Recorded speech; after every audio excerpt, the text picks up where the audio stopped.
Madame la Première adjointe, mes chers collègues, vous l'avez rappelé dans votre propos, 2017, dont nous avons examiné ce soir l'exécution budgétaire, peut être qualifiée sans difficulté d'année du Big Bang, tant elle est impactée par les transferts à la métropole et par la mutualisation des services. C'est une évolution considérable qui rend difficile, voire impossible, toute comparaison avec les années antérieures. Il nous faut donc ce soir, examinant ce compte administratif, aller à l'essentiel. Combien sur ce budget a été redistribué aux Clermontois et combien notre ville a investi pour préparer le futur de ces mêmes Clermontois. Mais auparavant, permettez-moi quelques observations sur la gestion des finances communales. Eh bien, Madame la Première adjointe, vous qui avez la lourde charge des finances, je voudrais vous dire ce soir « good job » et même « very good job ». Yes. J'associerai à ces félicitations les fonctionnaires qui font honneur au service public et dont, je crois, les Clermontois peuvent être fiers, car la tâche était rude. Je soupçonne d'ailleurs l'opposition, mon cher Jean-Pierre, d'avoir parié sur l'incapacité de notre majorité à maintenir les grands équilibres qui caractérisent notre gestion municipale depuis des décennies. Eh bien, si vous avez fait ce pari, mes chers collègues de l'opposition, ce pari me semble perdu. En effet, le désengagement, et malgré le désengagement continu des dotations de l'État, et ceci depuis plus de 10 ans, comme ça je ne fâche personne ou tout le monde, nos recettes se maintiennent à un très bon niveau. Les produits des services et des droits d'occupation du domaine public progressent, tout comme, et c'est ça peut-être le plus encourageant, nos bases fiscales, ce qui démontre que notre ville s'enrichit. Par ailleurs, vous l'avez très bien montré au travers de votre diagramme, notre taux d'épargne brute se maintient à un excellent niveau, si bien, et c'est ça le signe de la très bonne gestion, que notre capacité de désendettement, avec le retraitement que vous nous annoncez, est aujourd'hui d'environ 6 années, bien loin du seuil des 10 ans, considéré comme un seuil d'alerte. Alors vous me direz, tout cela, à quoi ça a servi? Eh bien, ça nous a permis, en 2017, de conforter 2 marqueurs forts de la politique que mène la majorité emmenée par Olivier Bianchi depuis le début de ce mandat, à savoir une politique de redistribution puissante et un niveau d'investissement élevé. Et je voudrais ce soir m'attarder sur ces 2 caractéristiques politiques. En ce qui concerne la redistribution, j'appartiens à un courant politique qui a fait de la redistribution l'un de ses objectifs forts, et j'ai souvent regretté, à titre personnel, que lorsque ce courant politique était aux responsabilités nationales, il ne l'ait pas davantage fait. Sans être adepte de l'autocitation, j'avais appelé, au nom de mon groupe, lors du débat d'orientation budgétaire de 2015, Monsieur le maire, à maintenir un haut niveau de service public. Eh bien, nous pouvons tous constater ce soir, à la lecture du compte administratif 2017, que c'est bien le cas. Pas une seule action municipale, pas une seule association n'a vu réduire ses dotations budgétaires. Cela n'était pas facile, nous l'avons fait. Et cela, mes chers collègues, n'en déplaise à certains, nous distingue radicalement, par exemple du président de région, qui se gargarise à longueur de journaux des économies réalisées alors qu'en réalité, il n'a fait que couper dans les politiques et les subventions. Pour bien faire comprendre cette différence politique radicale, je vais prendre un exemple qui n'est pas municipal. Celui une politique que pilotait, pardonnez-moi, le Grand Clermont, qui était la politique des résidences d'artistes. De quoi s'agissait-il?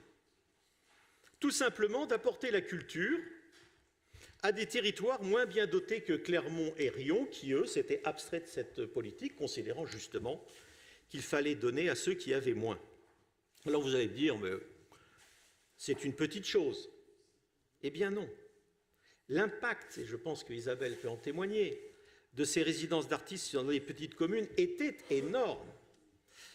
Prenons l'exemple de Busséol, 200 habitants. Est-ce que vous pensez que cette petite municipalité, par la taille, car ses élus sont de très grande qualité, aurait eu les moyens d'accueillir en résidence d'artistes une artiste aussi réputée que Fabienne Cinquin pendant plusieurs mois? Certainement pas. Et si j'en veux le témoignage des centaines d'habitants qui étaient venus à Busséol et qui ont témoigné qu'ils avaient été associés à cette résidence, les jeunes, les moins jeunes, eh bien je peux vous dire que cette politique distributive du Grand Clermont, puissamment aidée par l'ancien Conseil régional d'Auvergne, avait un impact énorme sur ce petit territoire. Ça tissait du lien social.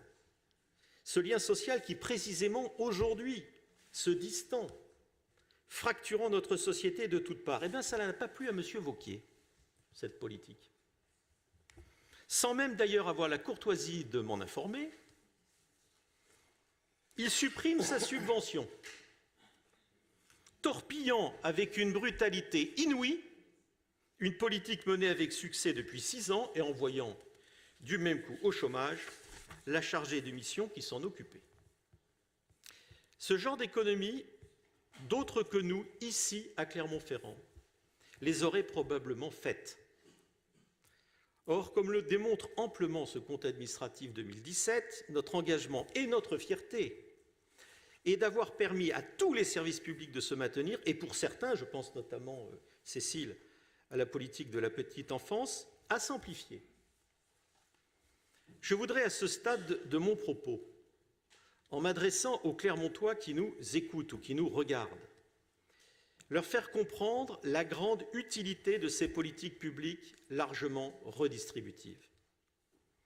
Depuis quelques mois, nous entendons certains responsables politiques chercher à nous convaincre que notre dépense publique serait trop élevée et, depuis quelques semaines, inefficace. Citoyens clermontois et plus largement habitants de notre pays, ne vous laissez pas endormir par le discours ambiant. Il est tout d'abord faux de dire que la France serait championne du monde des aides sociales.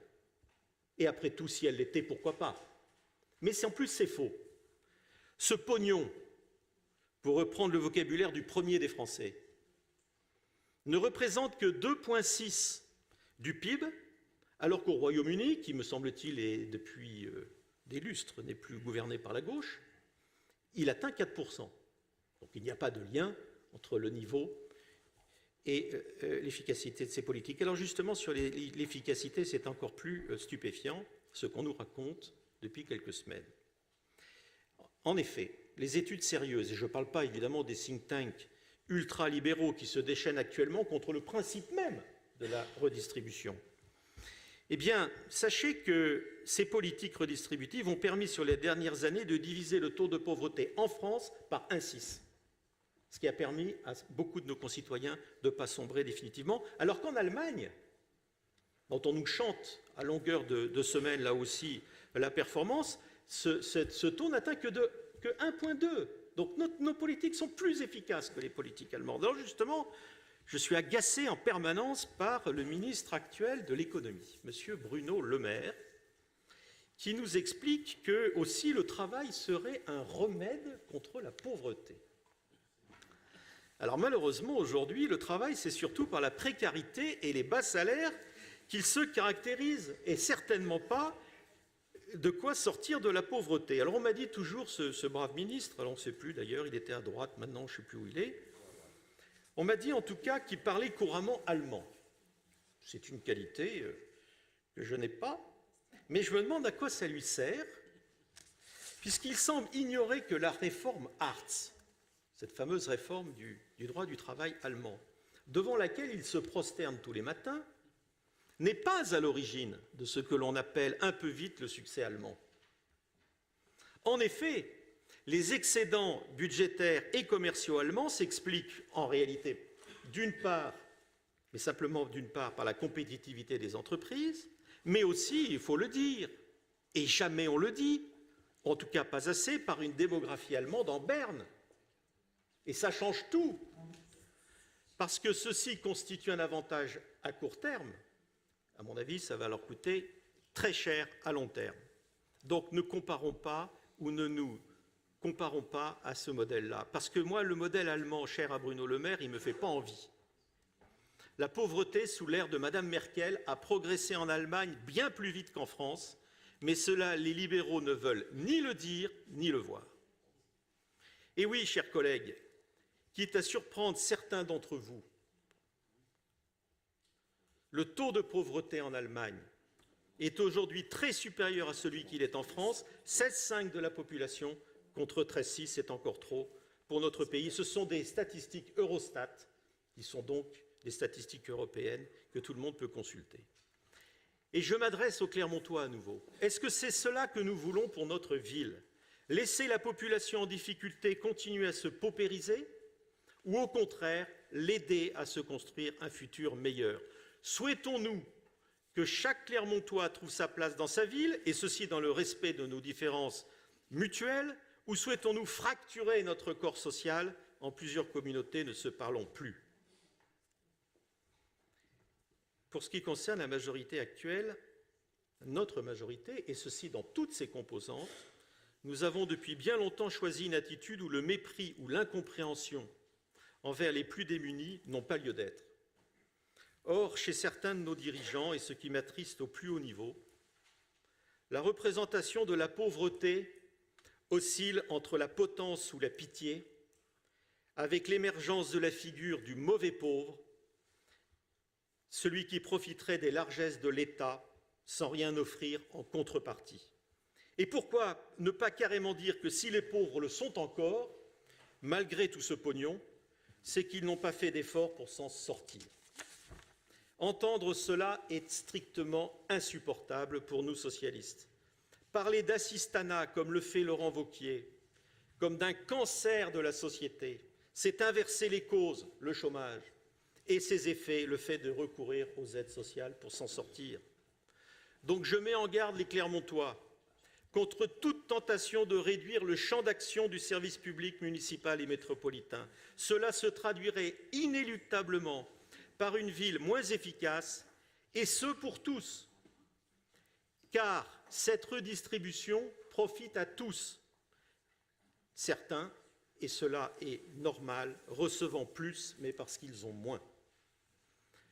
Mais pour pouvoir, mes chers collègues, continuer à redistribuer, il faut pouvoir accroître la richesse de notre ville, ce qui passe notamment par un renforcement de son attractivité. Et j'en viens donc à la dernière partie de mon intervention sur l'investissement.